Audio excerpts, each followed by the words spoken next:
వందనాలండి. నా పేరు లావణ్య.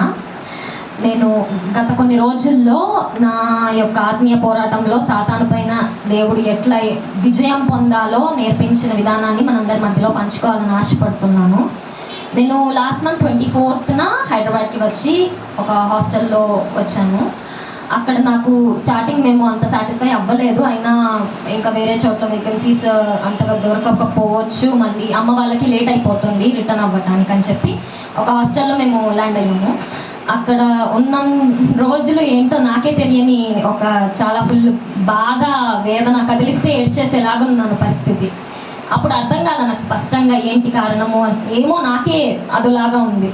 ఇప్పుడు ఆలోచించుకుంటే జరిగిన కొన్ని అంశాలు ఏంటంటే, వచ్చిన రెండో రోజునే మనల్ని అన్న మాటలు ఉంటాయి కదా, అవన్నీ తలుచుకుని గుర్తు చేసుకుని లోపల బాధపడిపోతున్నా, ఏడ్చుకుంటున్నా.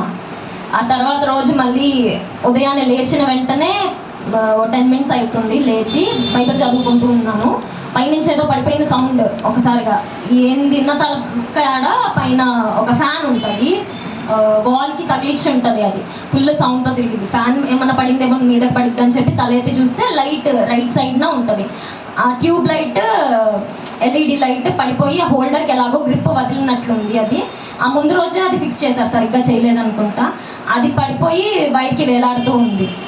ఇంకా వెంటనే నాకే తెలియకుండా భయం ఏమో కానీ ఇదేదో అపవాది పనే చేస్తుంది అని చెప్పి వెంటనే లేచి నేనే దాన్ని స్విచ్ ఆఫ్ చేసేసి అది ఫిక్స్ చేసేసాను.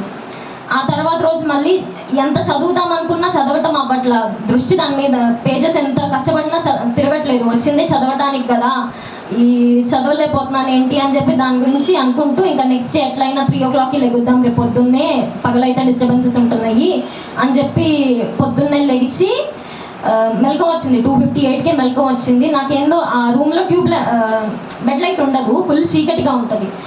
చీకటి ఉన్నా నాకు అంత ఎప్పుడు భయం వేయలేదు, కానీ ఆ రోజు ఏంటో నాకే తెలియకుండా భయంగా ఉంది. కళ్ళు తెరిచి చూస్తే పక్కన ఏదో ఒక ఆకారంలాగా కనిపించింది. నేను పడుకునేటప్పుడు నా పక్కన ఎవరు లేరు, అక్క బయటకు వెళ్ళారు. ఇక లేచేసరికి ఆమె కాళ్ళు నా హెడ్ దగ్గరే ఉన్నాయి. ఓహో అక్క నేను కదా అని లైట్ వేసుకొని చూశాను, ఫోన్ లైట్. తర్వాత మళ్ళీ ఇంకా ప్రేయర్ చేసుకుని ఇంకా డే స్టార్ట్ చేద్దామని ప్రేయర్ చేస్తూ ఉంటే పైకి వెళ్ళి రూమ్లో లైట్ వేస్తే ఇబ్బంది అవుతుంది రూమ్లో వాళ్ళకి అని చెప్పి పైకి వెళ్ళి చదువుకుందాము అనుకున్నాను. ఆ ముందు రోజు పైకి వెళ్ళడానికేమో భయం వేస్తుంది, చీకటిగా ఉందంతా. ఇక సరేనని అయినా ప్రేయర్ చేస్తూనే ఉన్నా. పక్క నుంచి సౌండ్ ఏడుపులాగా వినిపిస్తుంది. సరిగ్గా చూస్తే పక్కన అక్క నిద్రలో ఏదో సౌండ్ చేస్తూ ఉంది. ఒకసారి విన్నా, రెండోసారి ఏమైంది అక్క అని అడిగితే ఏం లేదు అని చెప్పి పడుతుంది. ఇక భయం ఉంది. ఇక పైకి వెళ్ళే అంత లేదులే అని పక్కన ఒక ప్లేస్ ఉంటుంది, అక్కడ లైట్ వేసుకుని అక్కడ చదువుకున్నాను. ఆ రోజే మా అమ్మకి ప్రేరేపణ నా దగ్గరికి రావాలని, వదిలి మండే నన్ను విడిచిపెట్టి వెళ్ళారు, సాటర్డే అమ్మకి రావాలని అనిపిస్తుంది అన్నది. నేనేం చెప్పలే ఇవన్నీ, ఎంత భయపడుతున్నాను నాకే అర్థం కావట్లేదు అసలు. ఆ భయంలో ఉన్న ఏదో తెలియదు, బాధగా ఉంది. ఇక అమ్మ నేను వస్తాను, దేవుడు ఏంటా మొన్నే కదా వదిలొచ్చింది అని అమ్మ అనుకుంటూ నాన్నని ఒక మాట అడుగుదామని నాన్నకి చెప్తే, నాన్న కూడా నాకు ఏ రోజు అయితే లైట్ అయితే పైదిందో ఆ రోజు మా నాన్నకి కల వచ్చిందంట. ఒక లైట్ వల్ల నాకు ఏదో షాక్ కొట్టి చెయ్యి కాళ్ళు బాగా ఇంజూర్ అయినట్లు. దేవుడి కృపను బట్టి ప్రార్థన వల్ల తప్పించాడు. ఇక అమ్మ స్టార్ట్ అయ్యి రిజర్వేషన్ అంతా రెడీ అయిపోవాలి దేవా, మీ చిత్తం అయితే నేను వెళ్ళాలి అని చెప్పి అమ్మ అనుకుని బయలుదేరి వచ్చారు నా దగ్గరికి.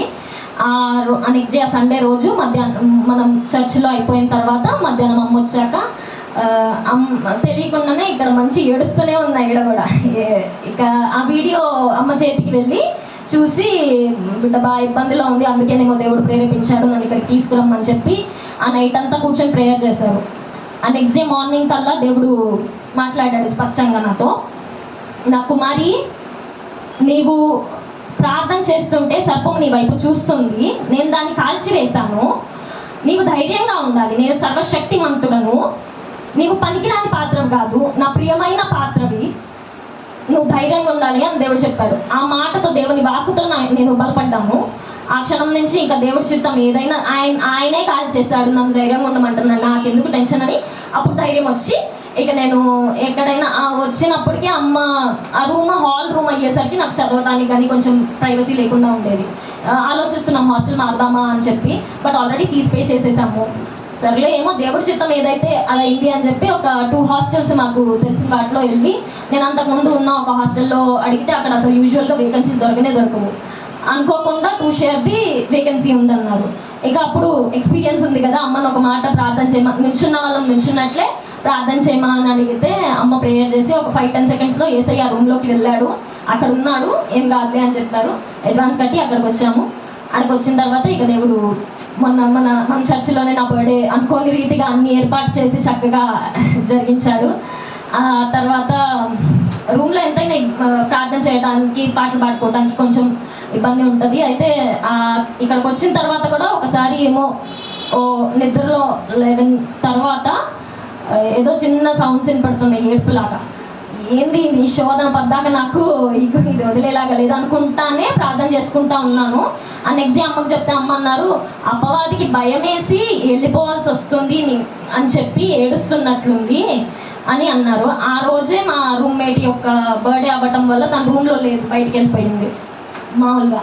నేను ఇక శుక్రవారం ఉపవాస ప్రార్థన యూట్యూబ్లో ఇక దేవుడే మాట్లాడాడు. ఒకసారి నాకు అనిపించింది ఉండాలి అని. తనివి తీరా ఆయన ఆరాధించుకునేందుకు ఆయన నాతో మాట్లాడాడు ఆ రోజంతా. మొన్న శుక్రవారమేనండి.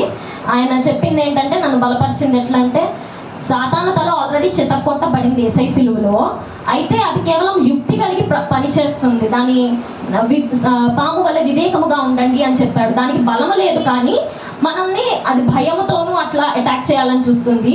దానికన్నా మనమే బలవంతులము, దేవుని బలం మనం కలిగి ఉన్నాం కాబట్టి. దేవుని రాజ్యంలో అత్యల్పులు అపవాది రాజ్యంలో ఎంతో పెద్ద చీఫ్ కన్నా బలవంతుడు అని చెప్పి దేవుడు మాట్లాడాడు ఉపవాస ప్రార్థనలో. ఇంకా మన చుట్టూ దూతలు ఉన్నాయి అని చెప్పి దేవుడే నమ్మకాన్ని క్రియేట్ చేశాడు. ఇక ఈ విధంగా దేవుడు ధైర్యాన్ని ఇచ్చి ఆయనే నడుపుకుంటున్నాడు. మనమందరం కూడా వెళ్ళే దారిలో మనకి ఎన్నో అగ్ని వచ్చిన, సింహాల బోన్లోకి వెళ్ళినా దేవుడు మనకి తోడుగా ఉంటే మనకి ఏ అపాయము రాదు, ఆ శక మనకి తగలదు ఇబ్బందుల్లో నుంచి వెళ్ళినా అని దేవుడు పాఠం నేర్పించాడు. ఈ చిన్ని వాక్యం దేవుడు దీవించను గాక. ఆమేన్. ఈ చిన్ని సాక్ష్యం దేవుడు దీవించను గాక. దాంట్లో వాక్యం కూడా ఉంది.